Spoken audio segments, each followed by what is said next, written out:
ስላንቺ መጥፎ ነገር ሰማን እኮ ማስታወሻ ልጨምርልሽ ጆዋና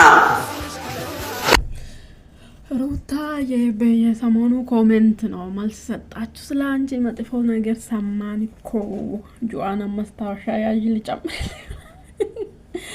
ስለዚህ ስላንቺ መጥፎ ነገር ሰማን ምንም መጥፎ ነገር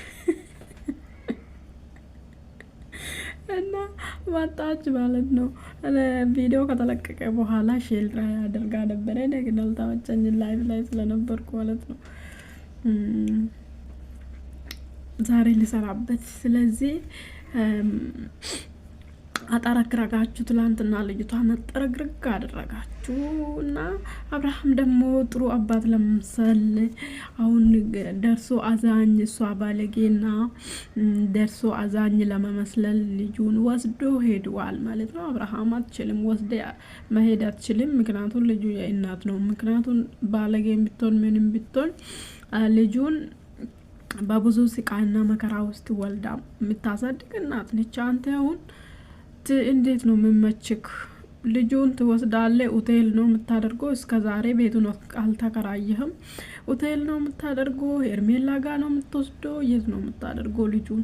እኔ ልጁን ካሜራ ላይ ባታስገባ ጭንቅላት ቢኖርክ ማለት ነው አብርሃም፣ ለምንድን ነው ልጅህን ራሳችሁ በቃ ራሳችሁ ተገማማችሁ እንደፈለጋችሁ መሆን እንደፈለጋችሁ መባለግ ትችላላችሁ። ነገ ይሄ ልጅ ትምህርት ቤት ይገባል። ለምንድን ነው ልጁን ሞራል ላይ የምትረማመዱ? ምክንያቱም ለምንድን ነው ልጁን ካሜራ ውስጥ የምታስገባው?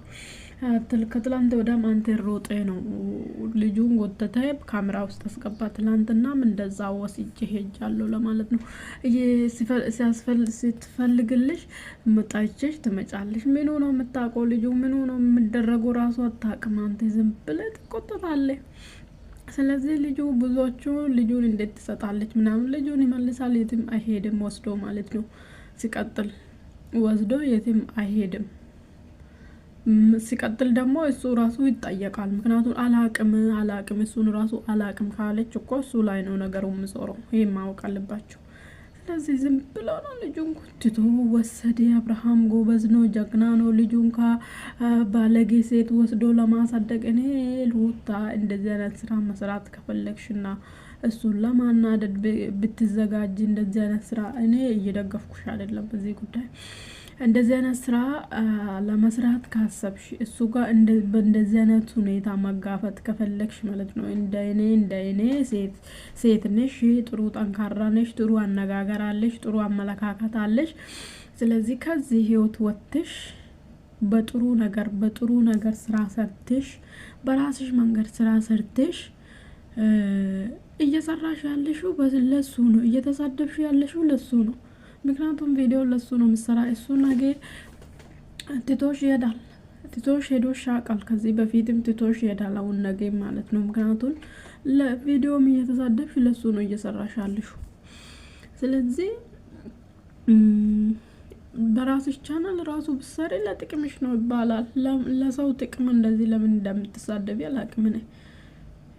እንደፈለገበት ሚሆን ለሷ እንደዚህ ያደረኩ እርዳታ ሰራውለት ምናምን ምለው ባንቺ ስራ ያሰርተሽ ለሱ ምሰጪ ነግራ ግብታለኝ። ለሱ እሱ በግባ የሰራ ነው ለቪዲዮ እንትተሹ ሌሎቹም ቪዲዮ ብትወስጂ አንጂ ዛሬ ስንት ሰራሽ? ቪዲዮ 7 ወይ 6 ቪዲዮ ሰራሽ። ስለዚህ በራስሽ መንገድ ሰርተ ብትሰሪ ጥሩ ነው ብዬ ነው ማምነው ነኝ። ለራስሽ ራሱ ቤተሰብሽን ለመርዳት ራስሽን ለማቆም ለመስራት። አንቺ ግን ዛሬም ከሱ ተለይተሽ ለሱ ነው እየሰራሽ ያለሽው። ብትሳደቢም አንቺ ነሽ። እንደዛው ደግሞ ልጁን ካሜራ ማይበት ታስገቡ